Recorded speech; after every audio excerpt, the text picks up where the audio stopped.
Meu nome é Radamés Vieira Nunes e eu tenho a grata responsabilidade de conduzir esse nosso papo de hoje. Depois do Verbo é um projeto de extensão promovido pelo IESC, Núcleo Interdisciplinar de Pesquisa e tem como finalidade criar momentos de discussão, de reflexão em torno de temas latentes da realidade contemporânea, visto à luz das ciências humanas. Hoje, nós temos a participação luxuosa de dois queridos professores que são pesquisadores do UniESC e também professores da Unidade Acadêmica de História e Ciências Sociais da Universidade Federal de Catalão.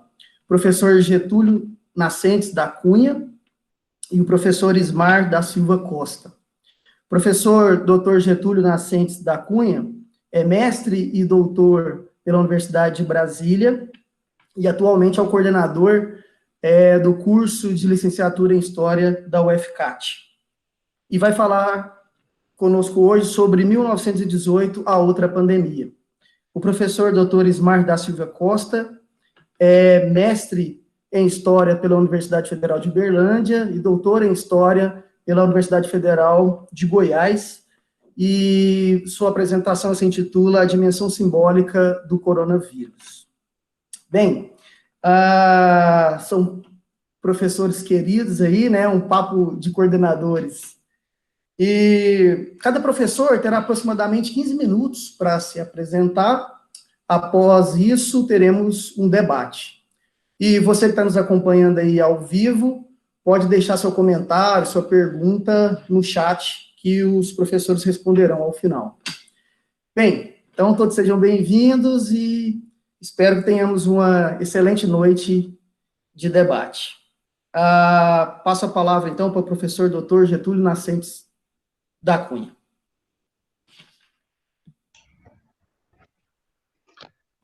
Bem, boa noite.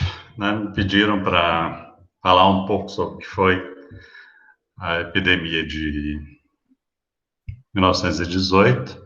Eu vou tentar ler um texto para ver se eu me mantenho nos 15 minutos, mas eu acho que eu vou passar um pouquinho. Então, vamos lá. 1918 é o ano em que a Primeira Grande Guerra estava chegando aos seus momentos decisivos, num conflito que tinha envolvido um número de países como nunca. A mortandade tinha sido alta, calcula-se em pelo menos 6 milhões de militares mortos diretamente no conflito, e outros 6 milhões de civis que morreram em função dos combates. A estratégia militar que levou a tal mortandade também era uma estratégia nova. Poucos morreram na ponta das baionetas em combates frente a frente. A guerra foi uma guerra de trincheiras, onde o que matou foram as metralhas, os canhões e o famigerado gás mostarda. Outra novidade no plano militar foi o fato de que nenhuma grande epidemia ocorreu nos acampamentos de nenhum dos lados. Várias descobertas científicas nos anos anteriores fizeram com que varíola, o cólera e o tifo não se manifestassem naquele conflito. Talvez por isso, uma grande epidemia não fosse esperada, já que as costumeiras estavam sob controle. Entretanto, entre março e abril, começaram a aparecer casos de uma doença desconhecida. Seus sintomas eram febre muito alta, chegando a 39,5 e mesmo aos 40 graus, fortes dores de cabeça que depois se espalhavam pelo corpo e que duravam, na fase mais aguda, 3 ou 4 dias, entrando depois em remissão. Os primeiros casos apareceram entre soldados americanos que se preparavam para ir para a Europa, e logo depois começaram a aparecer relatos em outros países. Em meio à ampliação dos contágios, várias hipóteses sobre o que era o novo mal foram levantadas. Mal dos 3 dias, dengue, febre tifoide e outras mais foram levantadas, até que em junho, cientistas ingleses confirmaram que era uma forma de gripe, que rapidamente passou a ser conhecida como gripe espanhola, ou influenza espanhola. Entretanto, a Espanha não foi o ponto de origem da nova forma de gripe. Não se sabe exatamente aonde ela teve início, mas certamente não foi a Espanha. As hipóteses apontam para os Estados Unidos, onde os primeiros casos apareceram no Kansas, ou a China, como ponto de origem. Mas a Espanha levou a culpa. Por quê? Alguns dizem que pelo fato de ser um país neutro, onde a censura aos jornais era menor, e que, portanto, relatou de forma aberta a ampliação dos casos de gripe, que tomavam conta do país a partir de seus balneários. Outros sugerem a boa e velha tendência de colocar a culpa nos vizinhos, e naquele momento o vizinho não podia ser um aliado, restava a neutra Espanha. Fato é que o nome pegou, e quando a gripe retornou a partir de agosto, depois de ter praticamente desaparecido no final de junho, ninguém teve dúvidas, era a gripe espanhola. Mas ao contrário da primeira onda do surto entre abril e junho, quando milhares de pessoas tiveram que ser afastadas por conta da fraqueza causada pela gripe, mas poucas morreram, a segunda onda se mostrou muito mais mortal, mas igualmente rápida no contágio. A doença se manifestava inicialmente como uma gripe normal, mas rapidamente evoluía para uma pneumonia grave. Horas depois, começavam a aparecer manchas pretas na face e nos pés, sinais de falta de oxigenação. Muitos morriam poucas horas depois, entre períodos alternando delírio, lucidez e mesmo inconsciência. Morriam sufocados pelos líquidos que tomavam conta dos pulmões. A segunda onda veio pela Ásia, e pela primeira vez desde o início do conflito, em 1914, os generais tiveram de mudar seus planos, porque não havia soldados o suficientes para ser colocados em algumas ações previamente planejadas. Na época, havia aqueles que diziam que a Alemanha tinha gerado o vírus e os espalhava através de seus submarinos. Rapidamente, casos e mais casos passaram a ser registrados em todo o mundo, fazendo com que poucas localidades não tenham histórias para contar sobre o ano da gripe.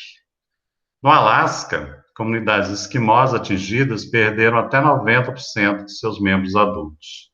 Apenas algumas ilhas do Pacífico, que adotaram políticas sanitárias que impediam a entrada de estrangeiros, foram poupadas, juntamente com a Austrália, onde os casos foram relativamente poucos. No restante do mundo, a estimativa é de algo em torno de 500 milhões de pessoas ficaram doentes, com o número de mortos estimados entre 20 e 50 milhões, havendo mesmo quem fale em 100 milhões de mortos. Mas da mesma forma que veio, a epidemia de gripe de 1918 se foi. 3 meses foi a média de sua duração na maioria dos lugares. Atrás de si, deixou apenas mortes e dúvidas. Qual era o agente causador do surto? Por que uma doença corriqueira se tornou tão mortal?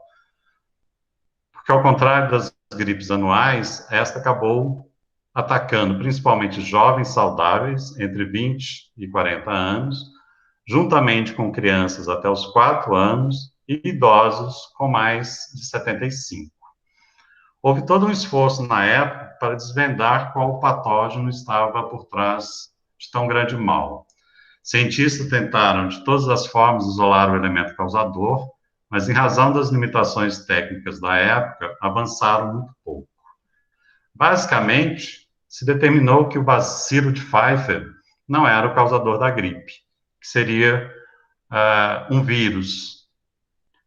E o bacilo de Pfeiffer era o causador da pneumonia e não da gripe em si. Experiências com humanos e com outros tipos de animais foram realizadas para se tentar determinar qual era a forma de contágio, ou mesmo se seria possível produzir uma vacina a partir de material filtrado das secreções encontradas nas vias aéreas dos pacientes. Tudo aparentemente em vão. Todas as tentativas fracassaram. Os cientistas não conseguiam inocular a doença nas cobaias tradicionais.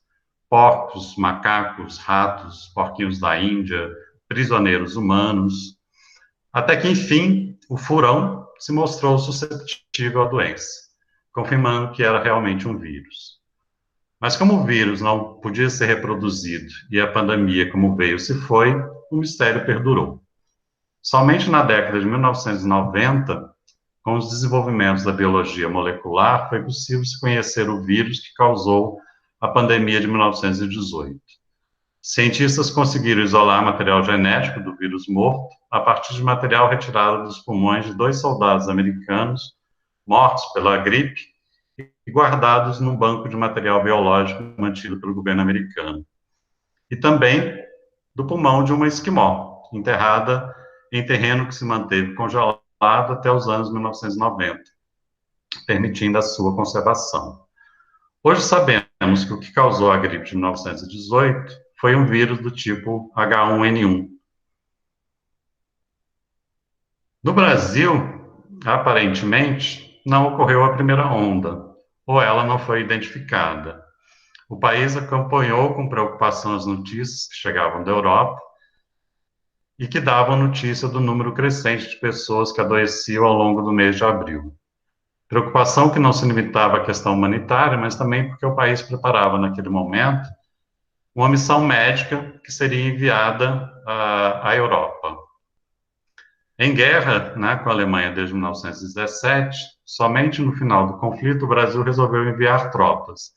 Já havia enviado navios de patrulha e preparava, naquele momento, a missão médica. Mas a preocupação com a missão médica foi logo posto de lado, já que a epidemia desapareceu antes que o navio zarpasse. Com isso, não foi sem estranheza que o país recebeu, no dia 22 de setembro, a notícia de que 56 integrantes da missão brasileira haviam adoecido gravemente enquanto a frota fazia uma parada em Dakar, na Nigéria. No total, 126 brasileiros morreriam em Dakar, em razão da gripe. Mas, naquela primeira notícia, a causa das mortes entre os brasileiros ainda era desconhecida. Não se sabe exatamente quando a gripe aportou em território brasileiro. Comprovadamente, sabe-se que o navio Demerara do Correio Britânico, que havia passado por Lisboa, depois Recife, Salvador, e chegar ao Rio de Janeiro no dia 14 de setembro, tinha pessoas doentes. O navio foi desinfectado e, como nenhum dos doentes apresentavam sintomas das doenças que requeriam quarentena, o desembarque foi autorizado.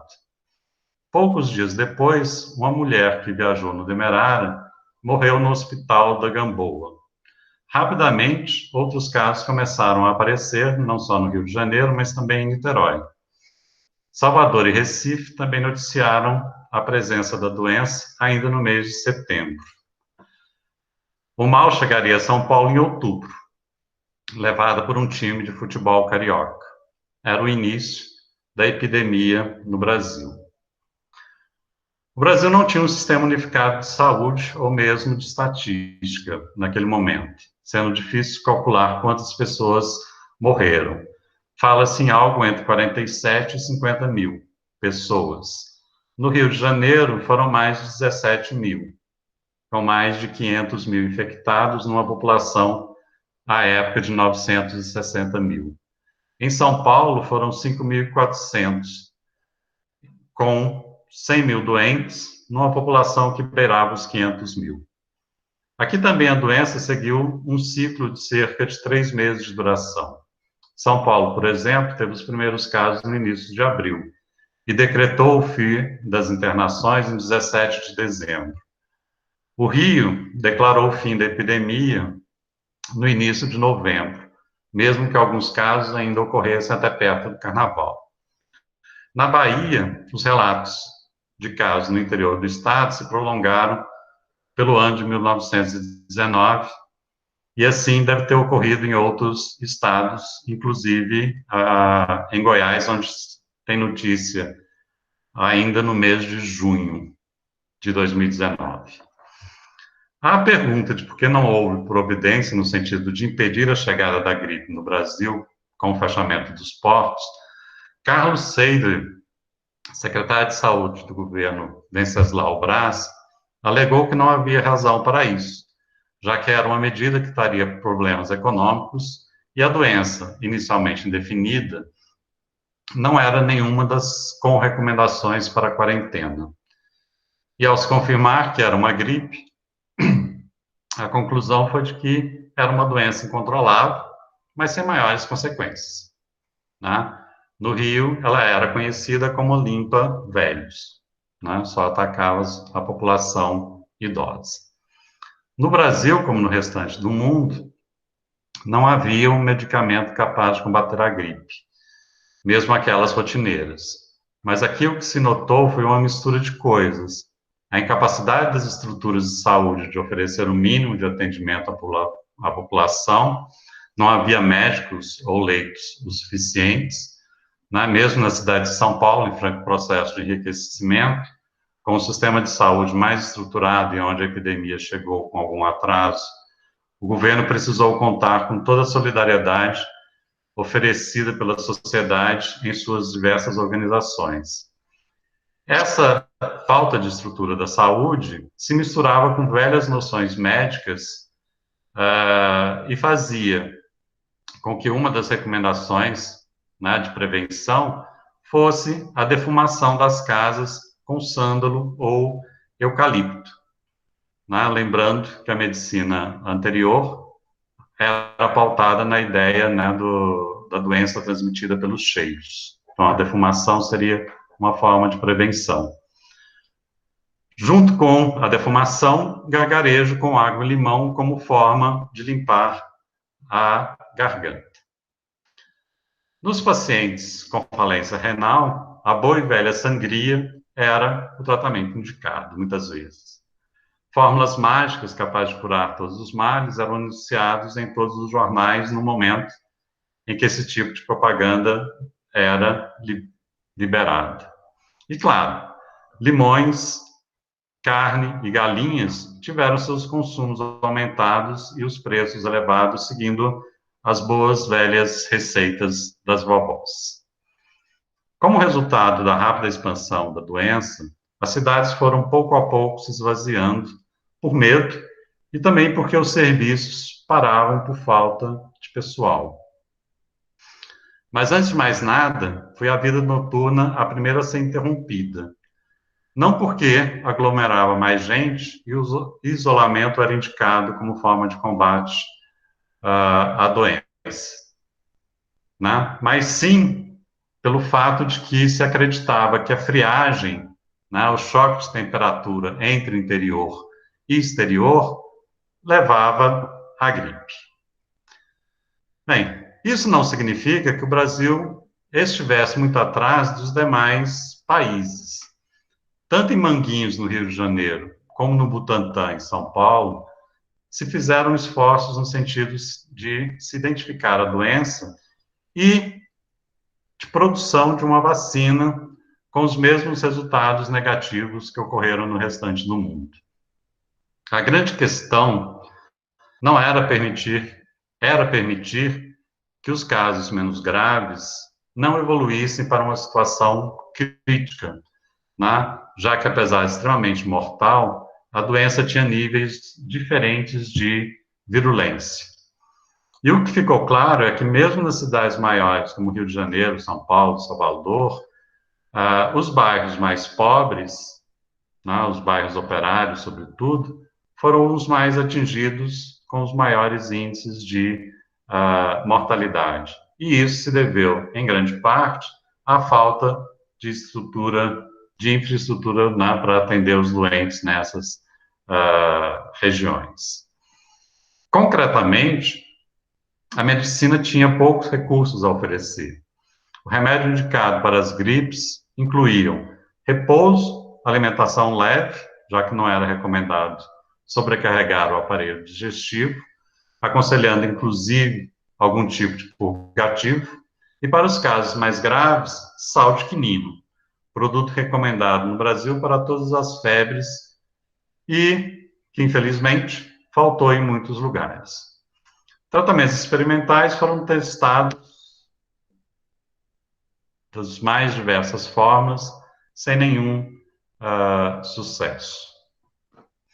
Não foram poucos os problemas daquele período. Desabastecimento, falta de serviços básicos, como coleta de lixo, transporte, falta de médicos e medicamentos. Mas o que mais chocou a todos foi a exposição da morte em muitos lugares. Em Salvador, em razão da crise econômica que se arrastava, eram muitos os moradores de rua e não era raro que a cidade amanhecesse com alguns deles mortos na via pública. No Rio de Janeiro e em São Paulo, chocava a todos o espetáculo das carroças transportando corpos, muitos enrolados apenas em lençóis, que muitas vezes deixavam escapar partes dos corpos.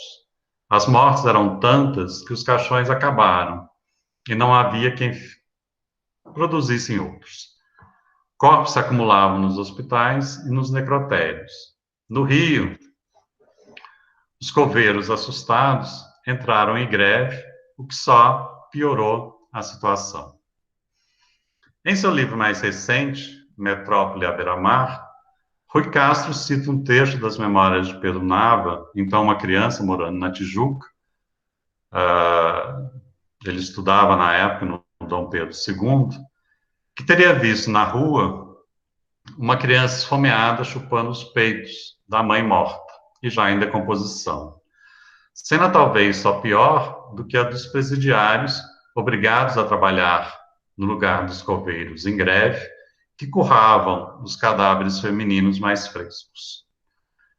Mas, como mesmo Rui Castro afirma em seu livro, nunca se teve o carnaval como o de 1919. Ou como colocou Nelson Rodrigues em suas memórias, citado por Oswaldo Porto e Maria Luiz Porto. Aí cito, né, o Nelson Rodrigues. De repente passou a gripe. Ninguém pensava nos mortos atirados nas balas, uns por cima dos outros. Lá estavam, humilhados e ofendidos, numa promiscuidade abjeta. A peste deixava nos sobreviventes não o medo, não o espanto, não o ressentimento, mas o puro tédio da morte. Lembro-me de um vizinho perguntando: quem não morreu na Espanhola? Logo depois, explodiu o carnaval. E foi um desabamento de usos, costumes, valores e pudores.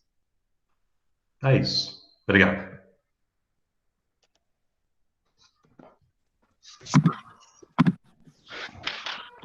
Muito obrigado, professor Getúlio, pela sua bela exposição. Apenas reforçando aí, você que está participando conosco, já pode deixar aí seu comentário e suas perguntas no chat. Passo a palavra para o professor Ismar. Obrigado, Radamés. Boa noite a todos, boa noite a todas. É um prazer participar dessa nossa conversa depois do verbo, pensando a pandemia. E, na verdade, eu vou apenas tentar traçar algumas provocações e nada efetivamente elaborado, mas provocações. Então, a dimensão simbólica do coronavírus para pensar o depois do fim do mundo. Inicialmente, eu gostaria que todos e todas que conhecem Gustave Roussel e tivessem na sua cabeça, ali na sua a sua composição Marte, como elemento de fundo da nossa fala, da nossa tentativa de pensar o corona. Então, no final do ano de 2019, circulou por várias partes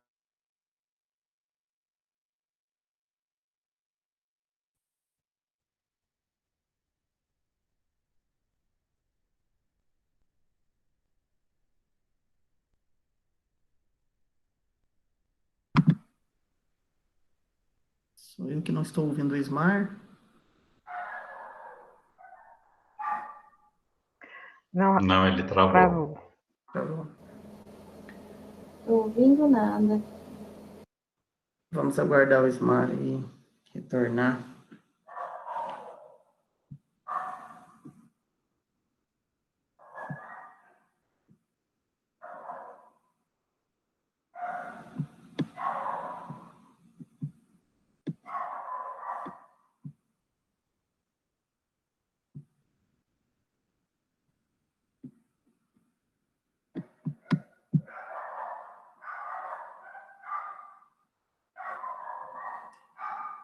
Parece que ele saiu da reunião.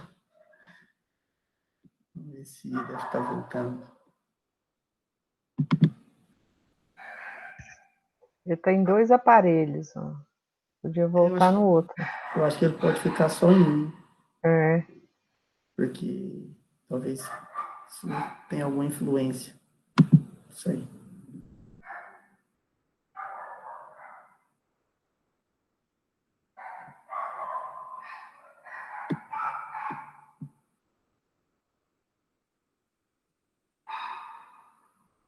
Alguém poderia chamar o Ismar aí no WhatsApp, porque talvez ele está apresentando sem saber que travou.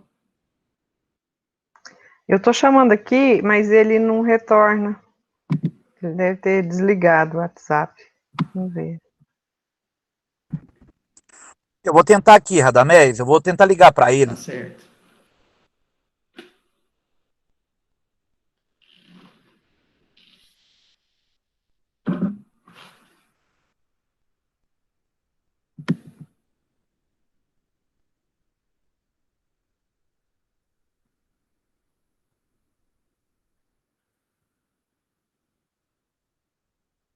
Bem, já temos aqui alguns comentários em relação à fala do professor Getúlio, né? Márcia dizendo, muito bom, Getúlio, parabéns. Egna também parabenizando Getúlio, Valdeci. Lucas Lino também. Fernando fez uma pergunta aqui, acho que deixar para o final, para o momento do debate. Ver se o Ismar consegue retornar.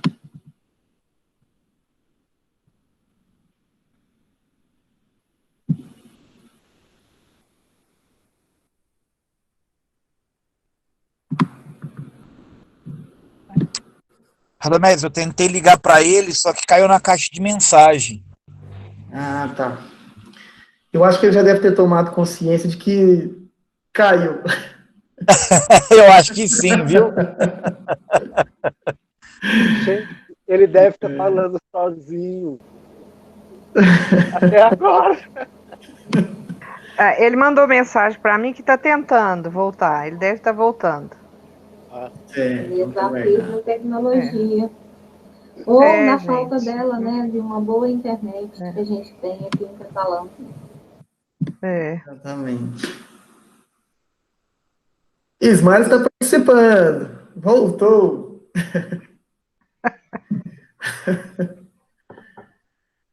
Seja bem-vindo, Ismar. Travou de novo.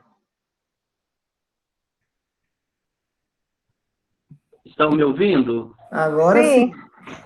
Estão me ouvindo? Sim. Sim. Ismar. Bom, estão ouvindo agora? Sim. Só que tá travando um pouco a imagem, talvez, mas o áudio eu acho que não. Dá para continuar tranquilamente. Então, vamos lá. Se conseguir ficar logado só em um aparelho, seja melhor.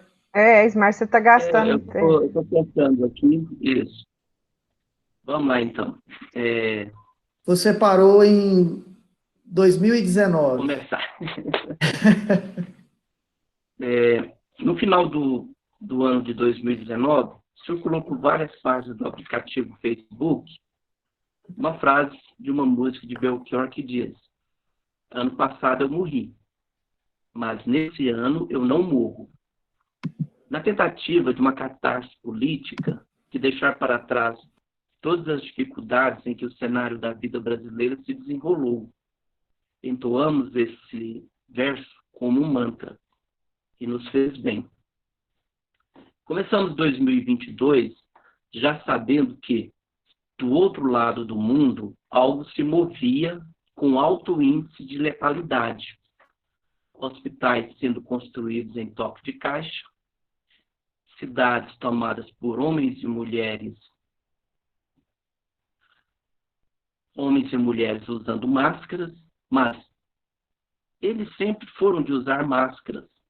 Uma movimentação intensa, mas era lá longe do outro lado do mundo. Apesar de, a todo momento, falarmos do processo de globalização, de sabermos que não existem mais fronteiras que não sejam transpostas, no tempo que leva para Rosa levantar o balaio, em tempos impensáveis para Zimmel, que via no processo de aceleração da vida urbana, no início do século XX, o grande produtor do sentimento blasé. Fomos impulsionados a enfrentar as transformações cotidianas, modificando nossas percepções de espaço e de tempo. As acelerações advindas com o rápido processo de nos adaptar às lives, às reuniões online, aprender a abrir uma sala no Meet, gravar reuniões, publicizar no YouTube, se inscrever em cursos remotos. Essas modificações estruturais, ao mesmo tempo em que nos possibilitou nos ajeitar ao momento, também nos colocaram diante de novas formas de percepção desse tempo e desse espaço. Das coisas mais insignificantes às coisas mais ameaçadoras, fomos enredados, nos movendo como alguém que reaprende a olhar para a paisagem lá fora, pela janela, pelo Windows. E ele chegou, impávido como Mohamed Ali, e nos colocou para repensarmos nossas ações mais ordinárias. Como falar para um brasileiro e para um goiano, então, que ele não pode, pelo menos até encontrarmos uma saída, apertar a mão do outro, abraçar os amigos, falar cuspindo um no outro, comer um churrasquinho na Rua da Grota, beber no mesmo copo, nem pensar. Fomos conduzidos aos poucos a um processo de aprendizagem, de ressocialização, uma reorganização das coisas e dos afetos, lavar as compras, tirar sapatos para entrar em casa, aprender que precisamos nos distanciar para nos mantermos próximos, ou até mesmo vivos. A sociedade do álcool em gel, a sociedade dos mascarados, tão bem descrito pelo professor Radamés Vieira Nunes, aos poucos saltou da tela da televisão para as nossas vidas, e com ela sentimentos e sensações que a nossa geração desconhecia. Ressignificar coisas banais do cotidiano demanda muita energia, pressupõe organização social, mental, do indivíduo ao coletivo. Pensar as demandas postas pela sociedade dentro daquilo que aprendemos como processos. Durkheim nos ensina como a vivenciar esse momento que se despontou querendo ser de anomia. Mas basta um instante, estamos nós, os homens societais, organizando o caos, dando ordem e trazendo o nomos, a lei, a regra. O que será isso que estamos chamando de um novo normal? Tempo, espaço, público e privado. Talvez não nos demos conta de como rearticulamos todo o nosso campo de conhecimento, como ressignificamos categorias fundamentais como tempo e espaço.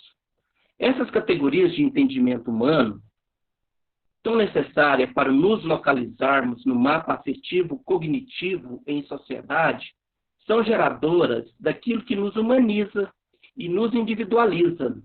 Thompson, no seu texto Tempo, Trabalho e Disciplina, por exemplo, nos aponta que a partir do uso do relógio, e não mais das coisas da natureza, não mais o tempo da natureza, como fatores divisores do tempo para o homem, é que se possibilitou cronometrar o trabalho no capitalismo.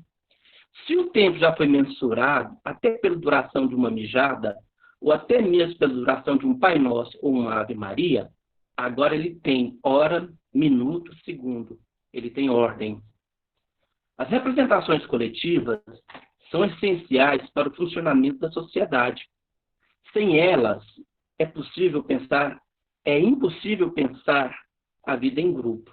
No entanto, nesse momento, podemos afirmar que essas formas organizacionais estão sendo rearticuladas. Sistema educacional com aulas presenciais suspensas, criar um novo uso para o velho espaço, o cyberespaço. Com esse novo espaço vem um novo tempo. Tenho acompanhado, um exemplo, uma professora primária que teve que comprar sistema de iluminação, microfone de lapela, fundo verde para gravação, aprender a editar vídeos, isso tudo para gravar vídeos de, no máximo, 10 minutos. Foram mais de 2 horas para se produzir os tais 10 minutos numa aula que eu acompanhei. Essa aula, em particular, se deu em um ambiente totalmente adaptado, um novo espaço. Quando esses alunos receberem essa aula, seus pais terão movidos um novo espaço e um novo tempo.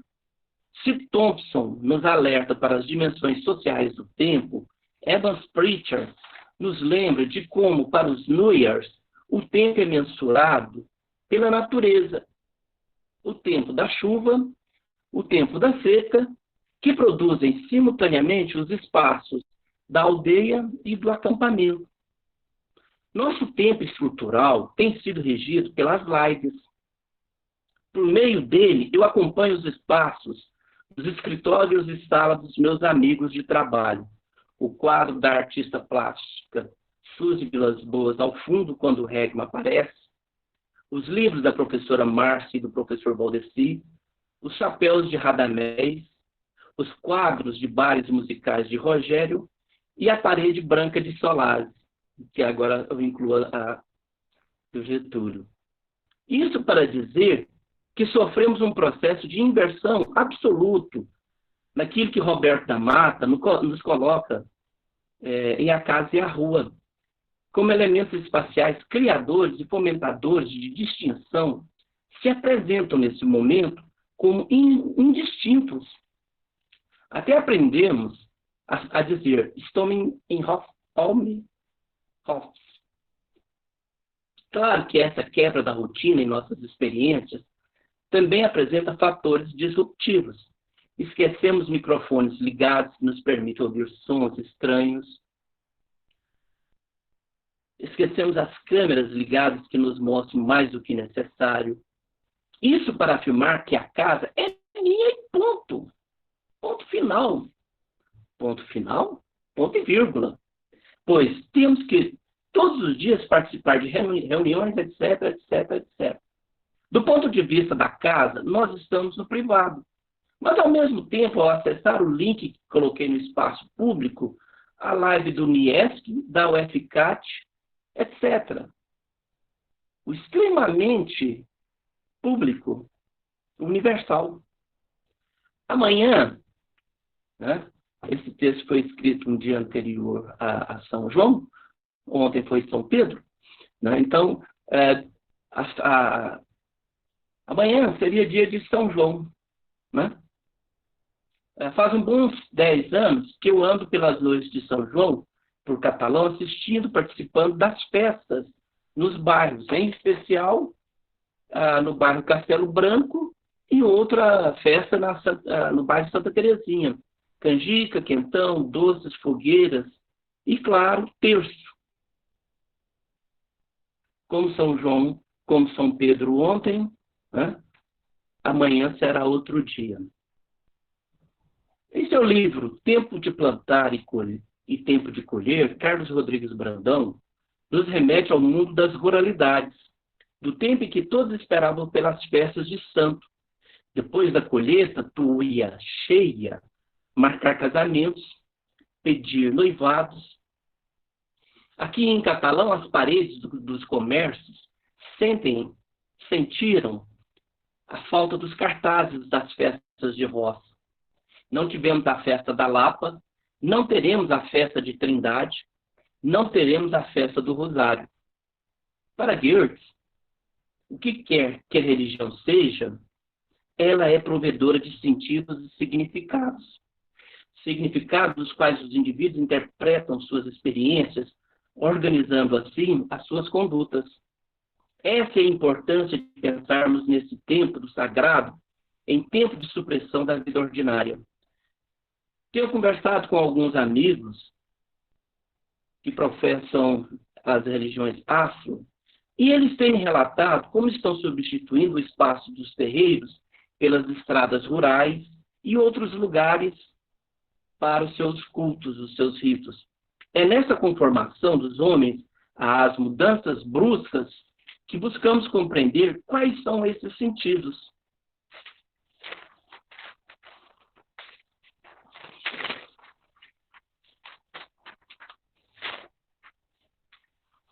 Mary Douglas, em Pureza e Perigo, nos diz que a nossa ideia de sujeira é composta de duas coisas: o cuidado com a higiene e o respeito por convenções, pelas convenções.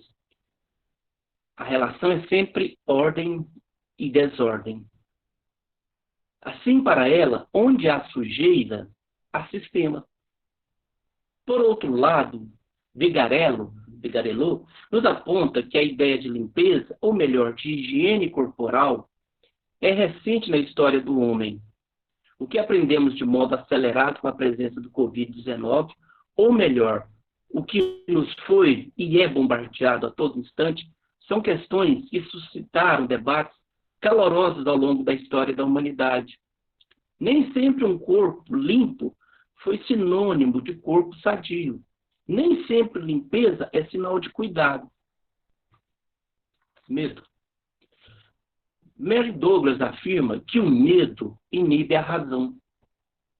As primeiras notícias da aceleração do contágio do coronavírus nos pegou a todos com uma intensidade nunca imaginada. No dia 14 de março, participei de um baile de formatura. No dia 16, eu fui ministrar uma disciplina de um curso de especialização que conta com alunos de várias partes do Brasil. As atividades da universidade foram suspensas e nessa manhã do dia 16, uma sensação de estranhamento começou a rondar essas pessoas. Aeroporto de Brasília, rodoviária, tudo começando uma campanha de guerra. Nessa primeira semana de suspensão das atividades acadêmicas, fomos tomados pela sensação do desamparo e do medo. Esse estado de medo, que no imaginário social é uma das constituintes do ser humano, pois, ao temer, o homem cria seus limites e os busca ultrapassar.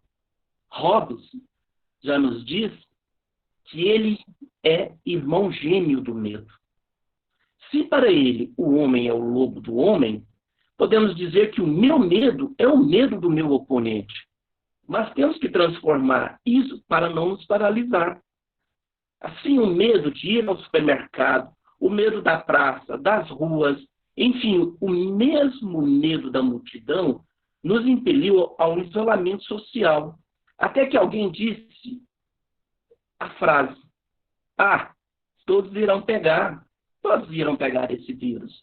A resiliência do homem frente aos insultos das necessidades básicas de sobrevivência fizeram com que todos nós abríssemos nossas porteiras. Eu tinha aproximadamente 9 anos de idade quando uma irmã, bebê, faleceu. Ela faleceu com 1 ano e 3 meses, vítima do meningite no ano de 1975. Tenho na memória o sofrimento de meus pais com aquele caixão minúsculo lacrado. Essa memória de dor estava escondido entre tantas coisas, entre esquecimentos. E com a aproximação do medo do contágio do corona, ele veio à tona. Para Le Breton, durante muito tempo, a concepção da dor como fato puramente sensorial eliminou a dimensão afetiva que ela não conseguia explicar. A dor real ou simbólica é uma incisão de sagrado, no sentido em que arranca o homem de si mesmo e o confronta com seus limites. Le Breton pesquisa a dor física, a que efetivamente rasga a carne. Eu busco a sua dimensão simbólica ao rememorar como meu pai sofreu com aquele pequeno caixão fechado, as covas rasas de que nos falou a professora Márcia. Para tentar fechar esse redemoinho de sensação à flor da pele, peço auxílio a Goethe, quando ele nos afirma que a cultura, como estruturas de significados através dos quais os homens dão forma à sua experiência, e é a partir dessas estruturas de significados que enfrentamos nosso isolamento social, cultural, e é dele que nos colocamos para compreender essas teias de significado. Volto a Zimmel. Estamos todos nós blasés? Se o final de 2019 foi marcado por uma canção de Belchior, eu desejo que 2020 seja retomado com sua canção Alucinação, no seu verso que diz: a minha alucinação é suportar o dia a dia e o meu delírio é experiências com coisas reais. Obrigado a todos e a todas.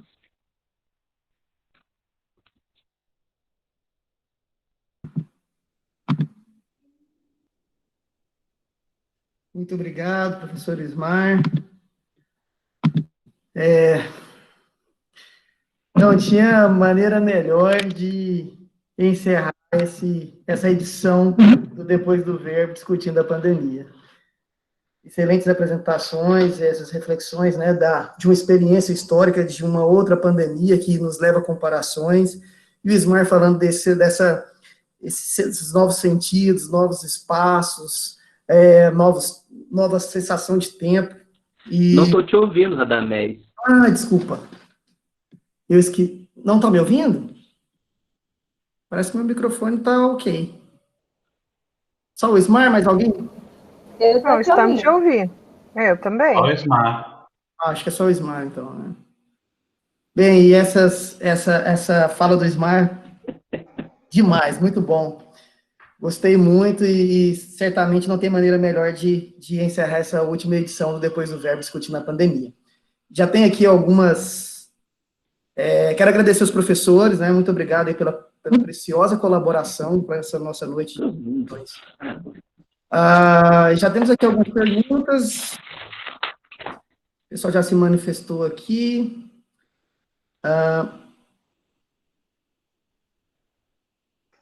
Deixa eu me situar. O pessoal parabenizando o professor Getúlio. Né? Vamos começar aqui com uma pergunta do Fernando para o professor Getúlio. Eu vou colocar minha tela menor, e aí os professores depois vão, na hora de responder, ampliar a sua tela.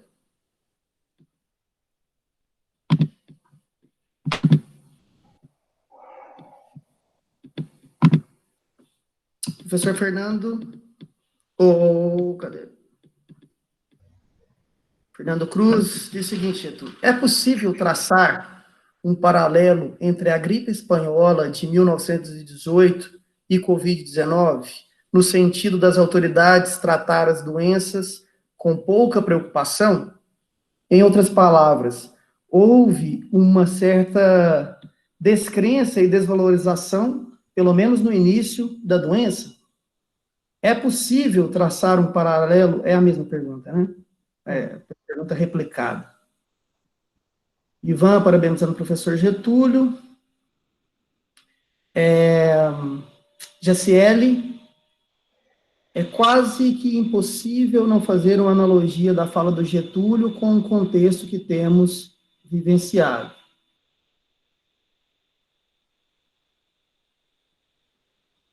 Ivan diz o seguinte, Getúlio: a fala do professor Getúlio me fez pensar num pêndulo entre 1918 e 2020.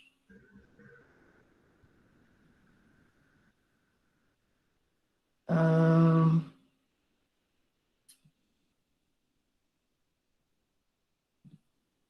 Márcia, a Regina dando ao Ismar aí que o quadro que você via era da Musai. Radamés, acho que seria bom o Getúlio Getúlio responder. retomar lá, enquanto o Ismar organiza ali o sinal dele, né? Vamos ouvir. Tranquilo, Getúlio? Tranquilo. Anotou as questões? Mais ou menos, vamos lá. Se ficar alguma coisa, você me avisa. Tá. Com certeza, as semelhanças, né, entre uma epidemia e outra são muito visíveis, né, muito patentes. No caso específico da pergunta do Fernando, quer dizer, no Rio de Janeiro foi exatamente o que aconteceu, né? Quando o Demerara chega no Rio, quer dizer, se cria toda uma preocupação, né, com as notícias que estavam chegando, né? Mas assim que alguém diz que não é gripe, o governo relaxa, né? Porque afinal de contas, gripe era uma doença que todo ano acontecia, né? Não havia nenhum grande índice de letalidade por conta dela, e ia embora, né? Então, toda uma preocupação que se criou no primeiro momento em função dos índices de morte que estava acontecendo na Europa, quando chega a notícia de que era a gripe, o governo relaxa, né? Então, se é gripe, né? Tanto que o Rio de Janeiro vai ser, de fato, a cidade mais afetada, né, em todos os sentidos. Quer dizer, tudo bem que era a maior cidade do país ainda, mas é onde vai ter maior índice de mortes. Quer dizer, são 3 vezes mais do que São Paulo, né? E a população não era nem o dobro. E isso se deveu muito ao descaso do governo em relação a se preparar para o que vinha por conta de ser só uma gripezinha. Não é à toa que o Seider vai ser demitido logo no final de setembro, quer dizer, né? Não vai ser a primeira vez que a função dele, de alguma forma, no governo de Venceslau Braz, era de ministro da Saúde, né? Não era esse o cargo, mas era o equivalente hoje. E ele vai ser demitido, né?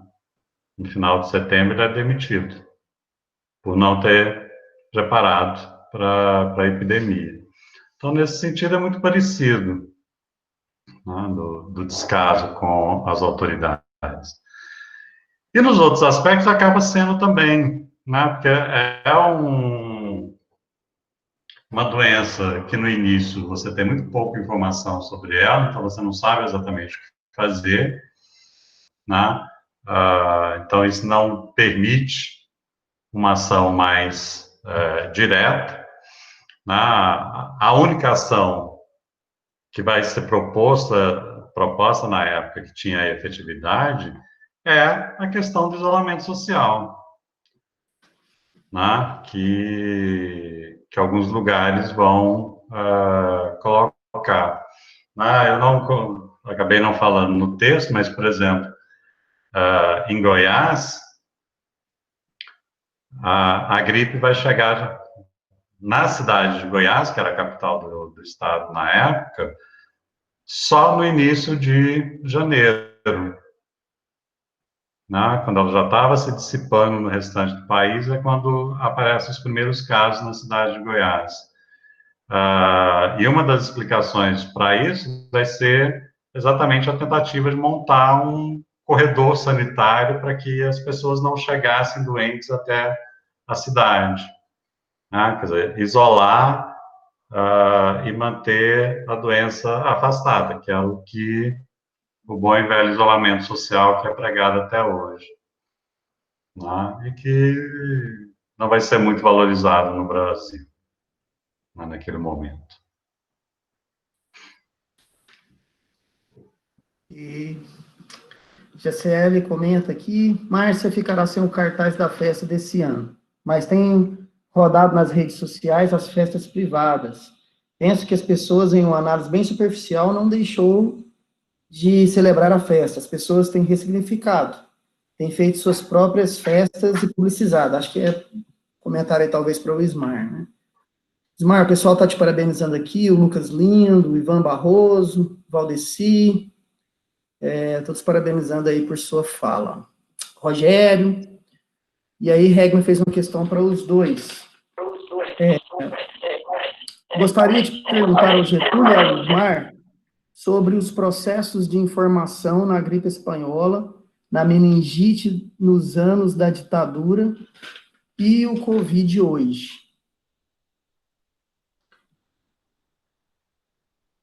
Pergunta do...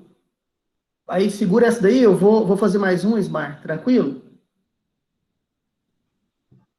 Do Rogério, que é o seguinte: Ismar, hoje encontrei o professor Alexandre pessoalmente, depois de muito tempo, todo paramentado e equipado, trabalhando com os testes da Covid. Me disse que tomaríamos uma cerveja depois de tudo passar. Fiquei triste e com a sensação de que isso pode não acontecer. Será que o novo normal será sabermos lidar melhor com os corpos ausentes? Ou seja, nos acostumarmos e até desejarmos inconscientemente o isolamento? Ismar, depois Getúlio, e a gente continua. Obrigado, Radamés. Bom, são questões extremamente densas, né?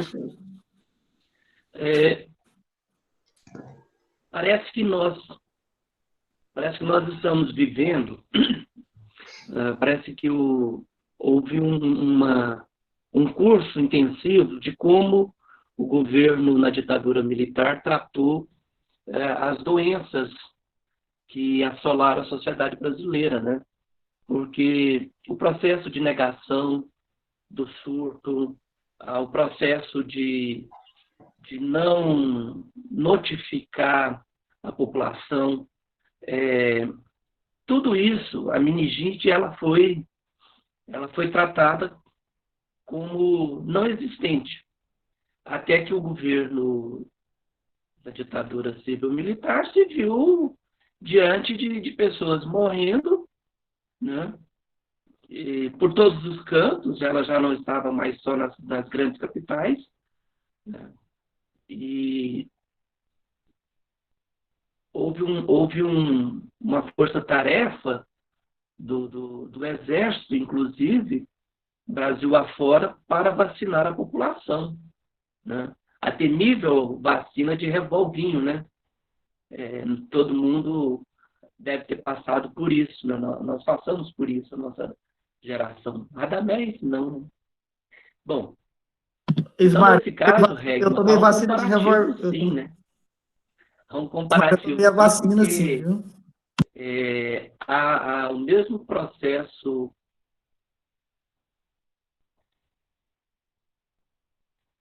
Oi, Radamés, está me ouvindo, não? Não, estou. Só disse que eu tomei a vacina, sim. Então, há esse mesmo processo de negar, e só que quando não houve mais como esconder, o Exército tomou frente para vacinar, uma vacina em massa, né? As festas, o nosso catolicismo popular, ele é, pela sua natureza, intimista. Nós temos que lembrar que nas casas grandes, todas as casas grandes tinham suas capelas internas, né? Então, eu imagino, eu acredito que as comemorações, só nós não teremos as tendas, as tordas. Eu imagino que São João, na noite de São João, houve um foguetório muito grande. São Pedro ontem, eu confesso que eu não observei, né? Ou há, sim, uma rearticulação dessas festas nas famílias, né? Todas as famílias, né? Eu estou aqui com a festa de de Santa Cruz, né? Eu fiquei sabendo que eu fiquei pensando, aliás, nos doces, né? Se esse ano fizeram os doces da festa. Bom, eu fico me imaginando o que será esse novo normal.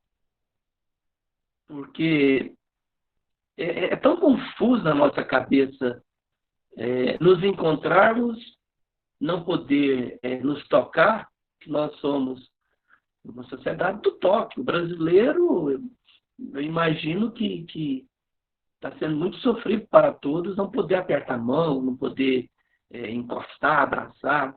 E aí, Rogério, esse novo normal, eu imagino que será assim com os corpos ausentes, pelo menos por um bom tempo.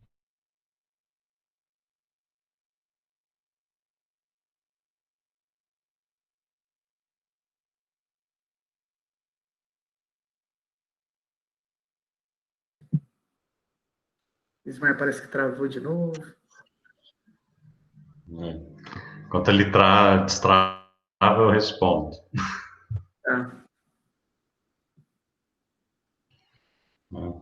A Regma tinha perguntado a coisa da informação, né, se teve controle. Assim.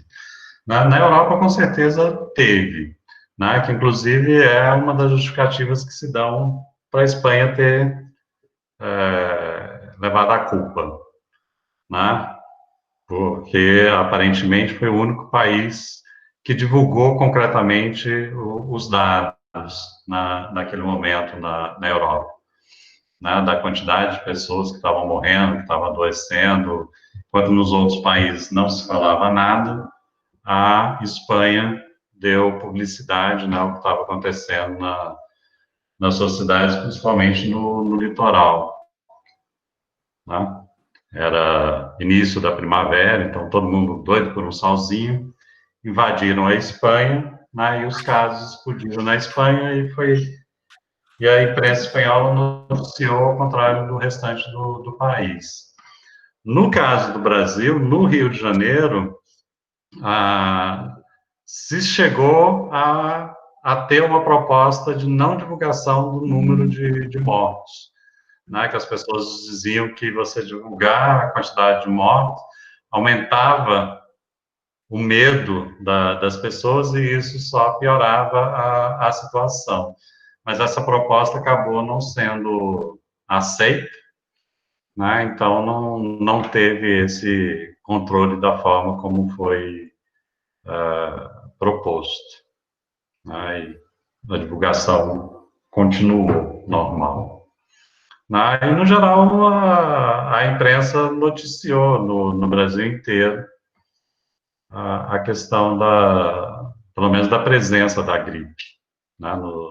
Nos vários locais. Getúlio, tem mais uma pergunta aqui do Rogério, que ele caminha um pouco no sentido dessa que você acaba de responder. Ele diz, gostaria de saber se, penso que da mesma forma como ocorre hoje uma noção de um vírus ideológico ou de um uso político do vírus, teve isso na Guerra Espanhola, pelas suas pesquisas, hein? Então, para muita gente, o próprio nome, né, de gripe espanhola é um uso político, né, por conta da neutralidade da Espanha, ou de certa forma, por conta, inclusive, de uma certa simpatia do governo espanhol em relação aos alemães, isso só fez com que, né, principalmente a Inglaterra e Portugal, desse, né, legitimasse a ideia de uma gripe espanhola, né, que é um uso político, claro, né, do nome. E no Brasil saiu muito, eram muito comuns charges imputando aos alemães a propagação do vírus pelo mundo. Né, como o Brasil entra na guerra, porque os submarinos alemães, né, bombardeiam navios brasileiros, a ideia era sempre essa, né, assim, de submarinos alemães espalhando garrafas com os vírus pelas várias localidades, né, que também não deixa de ser um uso político, né, de reforço dessa antipatia, né, ou dessa visão dos alemães, né, como responsável naquele momento por isso. Obrigado, professor. Ismael, de volta? Parece que não.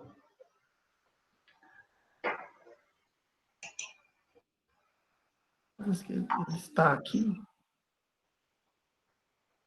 Oi, Ismael. Oi, Radamés. Quer concluir aí, senhor? Oi? Quer concluir? Eu estou apanhando desse sistema. Aliás, de todos os sistemas, né? Bem-vindo ao clube, Ismael. É difícil demais, viu, Radamés? Você chegou a comentar aqui a pergunta do Rogério, não sei se você concluiu Eu respondi num... Bom, Tem uma. Nossa, agora quem não consegue ouvir ninguém sou eu. A Márcia comentou, Ismar, que ela fica pensando nas xícaras de café naquelas bacias de água. não, eu ri porque eu imagino que não exista mais a bacia, aquela bacinha com as xícaras, né? Mas piora um pouco, né? O pote com o copo em cima, né? E o pote com o copo em cima, de vez em quando eu encontro eles por aí. Ismar, eu tenho uma pergunta para você aqui. Esses dias eu tive que ir no meu sogro, na roça, e chegando lá, tinha um vizinho dele. E aí, ouvindo a sua fala, você falando sobre que o medo inibe a razão, né, esse estado de medo, e eu lembrei de uma fala desse senhor lá na zona rural, que ele falou o seguinte para mim: esse tal de corona só pega quem tem medo. Se você tiver medo, você pega. Se você não tiver medo, você não pega. Né? E essa é a forma como ele explicou o corona. Eu fiquei me perguntando, será que eu questiono? Ou essa fala representa uma forma de dar significado a essa situação? Ou ele foi convencido por uma vertente do debate público? Como é que você vê essa fala, tendo em vista essa reflexão que você fez em torno do medo? Uma das coisas que eu mais acho bacana no mundo rural, que a assombração só aparece para quem tem medo, né? O cabra valente, dificilmente ela monta na garupa dele, né? E, obviamente, que a gente, quando você fala de quem tem medo, ele está mais suscetível à dimensão de ver, né? De ter o cuidado, de observar, né? Se você acompanhar uma ida minha ao supermercado, você acha que eu vou guerrear, né? Horário, lugar, o que comprar, como comprar o mais rápido possível. Então, esse senhor aí, ele tem razão, né? Se você ouvisse as pessoas falando, eu tenho algumas pessoas que eu tenho conversado, não lá na roça, né, lá no recanto, e eles dizem justamente essa coisa, né? A frase "todo mundo vai pegar" é uma afirmativa do medo. É o eu dizendo, tem como eu sair dessa ciranda social? Tem como eu me colocar fora desse núcleo da pandemia? Pandemia, se a gente pegar a tradução do grego, é para todos, né? Se você olhar a palavra pandemia, é para todos. Acabou. Mas eu me coloco frente, né? Eu ia comentar a música que o Ney Matogrosso canta, né, num dos discos dele, e o medo era o motivo para um abraço, um consolo, né? Hoje eu não tenho medo, hoje eu acordei, né? Mas assim, nós não podemos abraçar, o nosso consolo agora é fique bem, fique tranquilo, né? No máximo um cotovelo, hoje nem o cotovelo mais. Então, ele tem razão quando ele diz, quanto mais medo, mais se pega, né? Claro que nós estamos trabalhando com o reforço da minha vontade, da minha impotência frente àquilo que eu não sei, né? Ora, ontem passou uma reportagem no jornal, uma mulher que mora, o apartamento dela dá de frente para a emergência de um hospital. E ela teve Covid, e ela dizendo que é uma angústia muito grande de não poder fazer absolutamente nada, e ela disse, ao mesmo tempo, o medo de estar tão próximo dos contaminados. Todo mundo aqui, que foi criança, teve medo de um doido da rua, né? E ele era mais simbólico do que real. Ele tem razão. Obrigado, professor. Ivan, pergunta para o Getúlio. Professor Getúlio, qual paralelo o senhor consegue fazer entre as receitas caseiras da época no combate à gripe espanhola com a insistência do atual governo em utilizar a cloroquina e ivermectina, vermífugo, no combate à Covid-19?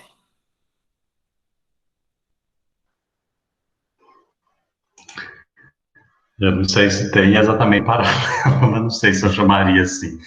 Né, de alguma forma, a cloroquina é um derivado da quinina, né, que era a droga que se usava no Brasil para o controle da malária e, na verdade, para todas as outras febres, né, que existiam no país.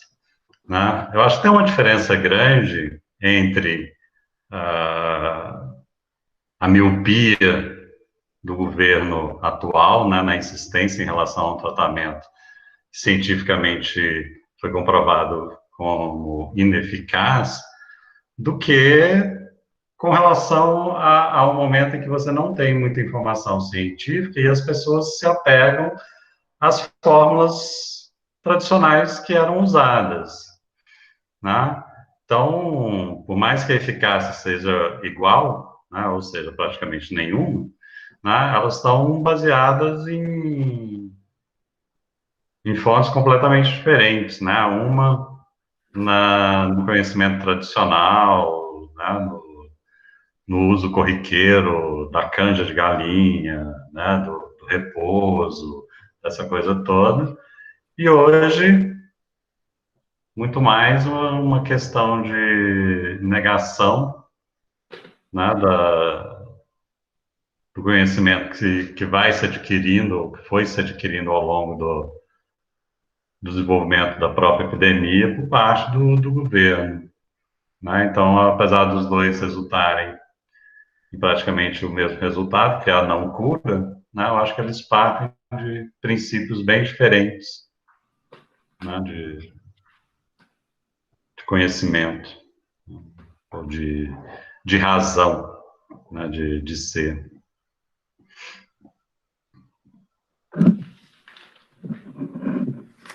Muito Mas obrigado. deixa eu só completar uma outra coisa. Na pergunta do Rogério, lá da questão do uso político, né, do vírus, tem uma questão que eu acabei deixando passar batido, assim. Em outubro de 1918, era a eleição presidencial no Brasil. Né, e quem vai ser eleito é o Rodrigues Alves, que tinha sido presidente no início do século, né, ele ganha a eleição, e um dos pontos da campanha dele é exatamente o despreparo do governo Venceslau Braz no enfrentamento da doença, né? E ele acaba sendo eleito, né? E por ironia do destino, morre antes de tomar posse de gripe. Então, ele ganhou usando, em alguma medida, a gripe, né, mas acabou morrendo antes por conta da gripe. Getúlio, mais uma questão aqui da GCL. Getúlio, alguns definem a gripe espanhola como o maior holocausto médico da história.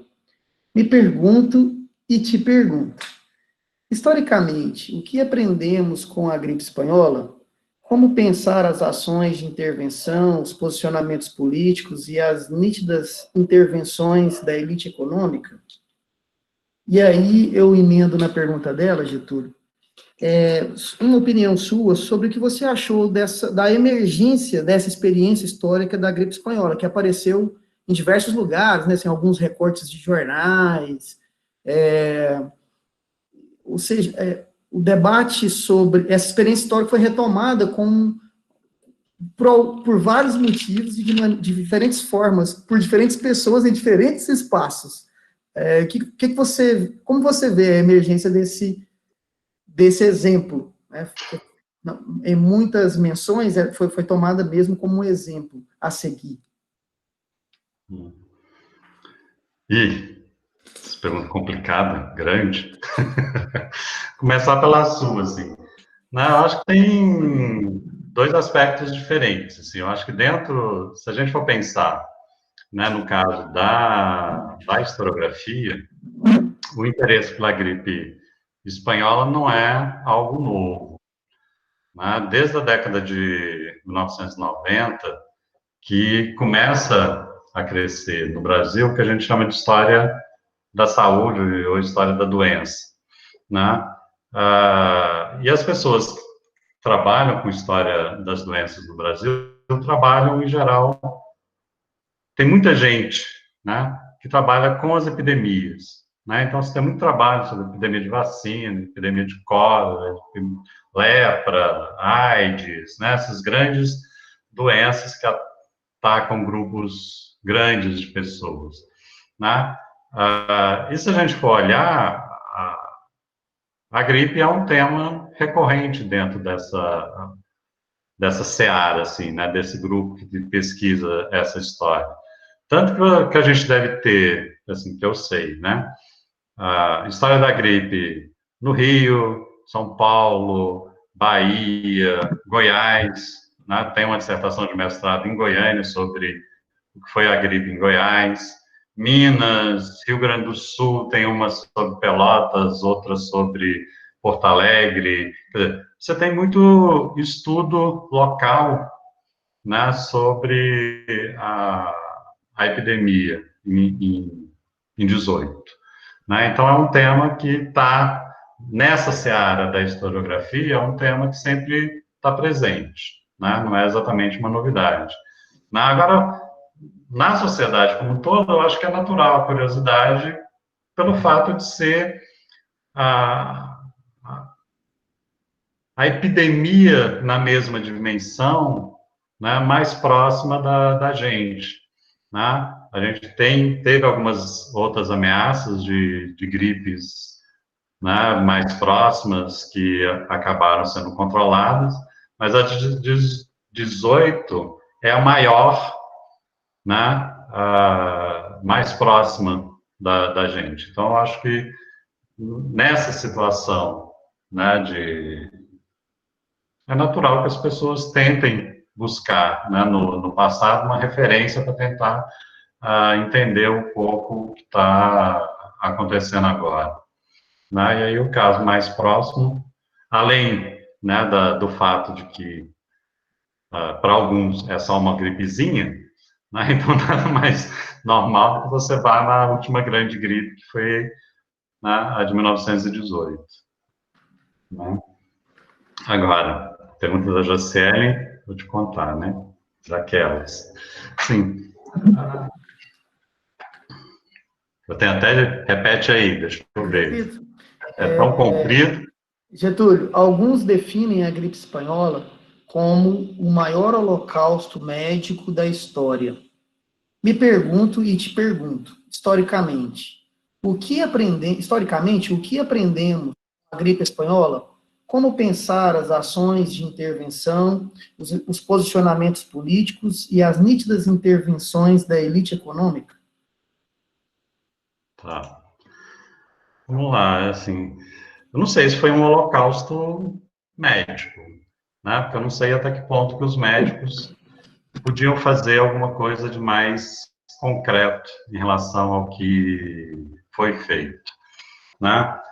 Porque basicamente, no momento da gripe, os médicos não conseguiram definir o que era a gripe, né? Assim, naquele momento da história, né, da biologia e tal, os médicos conseguiam visualizar microscopicamente até as bactérias, mas os vírus não eram perceptíveis, né? Pela dimensão dos vírus, eles não eram visualizados pela tecnologia dos microscópios da época, né? Então, o vírus naquela época era um conceito, mais do que uma realidade que os médicos conseguissem decifrar e saber como ele funcionava, né? Então, assim, dentro da medicina da época, se fez o que se fazia, o que era possível, né? O problema é que o vírus, né, da gripe de 18 só vai ser identificado agora nos anos 1990 e mais concretamente nos anos 2000, né, que é quando os cientistas vão conseguir decifrar, né, o código genético do H1N1 da gripe de 18 e entender como ele funcionava, né? Mas na época isso simplesmente não era possível pelo próprio conhecimento científico que existia então, né? Tanto que ao longo do processo de desenvolvimento da epidemia, assim, se tentou inclusive fazer uma vacina, né? Mas se tentou fazer uma vacina da mesma forma que se fazia vacina para varíola, né? Aquela coisa de você pegar a secreção dos pacientes, né? Filtrar para tirar as impurezas, tentar deixar só o agente causador e reinocular esse material no doente ou numa outra pessoa, né? Que era o que se fazia em relação à varíola na época. Não funcionou, mas era o que os cientistas, os médicos na época conheciam, né? Quer dizer, eles tentaram tudo isso, né? Não deu certo, né? Então, no plano médico, eu não sei se foi um holocausto, assim, eu acho que foi mesmo uma questão de falta de conhecimento da época sobre como é que aquela doença naquele momento funcionava, né, quais eram a evolução, tal. O máximo que se conseguiu chegar foi saber que você tinha dois agentes diferentes, né? Você tinha a gripe e você tinha a pneumonia, que era uma decorrência da gripe, né? Então, um grande tratamento da época, na verdade, era tentar impedir que se chegasse à pneumonia, né? Mas como as pessoas muitas vezes enfraqueciam muito rapidamente, né, isso não era fácil, né? E as pessoas morriam nem tanto da gripe, né, mas muito mais pela pneumonia que vinha em decorrência dela, né? Agora, sim, no aspecto econômico, né, no caso do Brasil, isso de fato foi um problema, né? Porque uma das justificativas lá do Said para não fazer quarentena no Porto do Rio de Janeiro no início foi uma questão econômica, né? E ele falou isso taxativamente na imprensa, né? Que você colocar o navio em quarentena, né? Deixar as pessoas esperando sem poder desembarcar, aquela coisa toda, iria trazer muito prejuízo econômico para o país. Por isso, como a princípio não havia justificativa nos acordos internacionais para fazer, ele optou por não fazer, né? Da mesma forma que, em muitos lugares, se demorou muito a se defender o isolamento das pessoas, né, e as cidades só param de fato porque as pessoas adoecem, e comércio, órgãos públicos, transportes, essa coisa toda, não consegue funcionar, do que propriamente uma decisão do governo de parar por conta da economia, né? Então, nesse sentido, está acontecendo a mesma coisa que está acontecendo hoje, né? Se você tem uma pressão econômica muito forte para que as coisas continuem funcionando normalmente, entre aspas, né? E a coisa só para quando, de fato, explode e você já não tem mais condições concretas de manter as coisas funcionando. Acho que é muito mais tem mais peso, mais responsabilidade, né, o jogo político e econômico, que a questão médica nesse sentido. Certo. Muito obrigado, professor Getúlio, muito obrigado, professor Ismar. Acho que foi uma noite bastante produtiva e eu quero agradecer vocês aí pela aula que tivemos hoje. E deixar aberto para, caso vocês queiram fazer algumas considerações finais.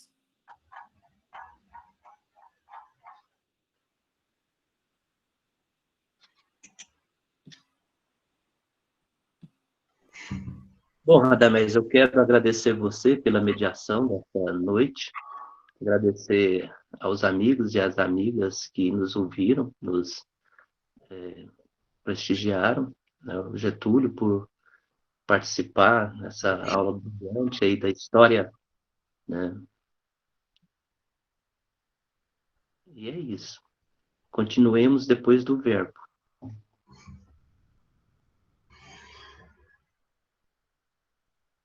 Eu também só quero agradecer a participação de todos, né, e esperar pelo desenvolvimento dessa coisa, né, torcendo para que não chegue ao nível do que foi em 18, né, que a gente consiga passar por isso de forma menos traumática.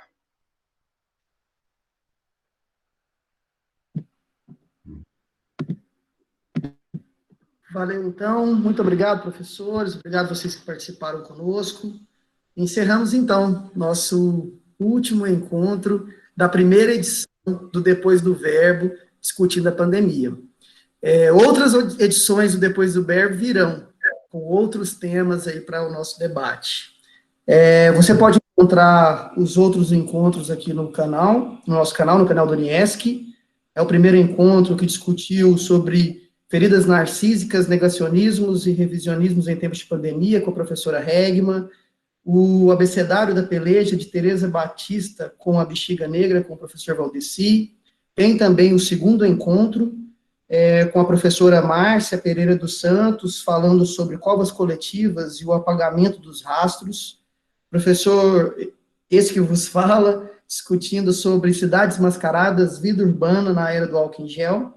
E o terceiro encontro, que contou com a presença do professor José Luiz Solazzi, falando sobre cultura, resistência e distopia, e o professor Rogério Bianchi Araújo, tratando sobre a Lei Emergencial de Cultura e os trabalhadores da cultura. Então, muito obrigado.